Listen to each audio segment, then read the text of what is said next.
I the hassle, pour ne pas être allé au mariage de mon frère car je n'étais pas invité à la fête de fiançailles. Rappel, j'ai un frère jumeau très proche, mais très différent de moi. Il s'est fiancé et m'a parlé d'une fête à venir, sans jamais m'en donner la date. Finalement, j'ai découvert qu'elle avait eu lieu, sans moi. Depuis, j'ai cherché à comprendre ce qui s'était passé. Pendant des mois, leur discours a changé. C'était censé être un petit rassemblement. Puis on ne sait pas ce qui s'est passé, sûrement un malentendu. Et finalement ce n'était qu'une fête, ce n'est pas si grave. J'ai demandé à mon frère s'il m'en voulait, ou si sa fiancée ne m'aimait pas.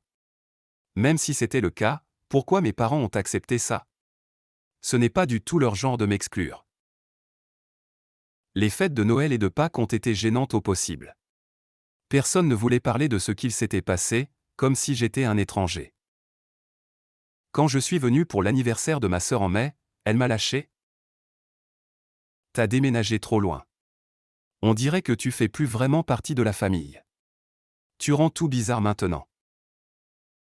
Il y a 9 mois, j'ai reçu un save the date pour le mariage. Puis, 6 mois plus tard, l'invitation officielle. Je n'ai pas été choisi pour faire partie du cortège, ce que je comprends vu les circonstances. Mais ma sœur et mon petit frère, eux, oui. Et je n'ai même pas eu de +1 pour ma copine avec qui je suis depuis 1 an et demi. Alors que ma sœur, elle, a eu un +1 pour un plan cul.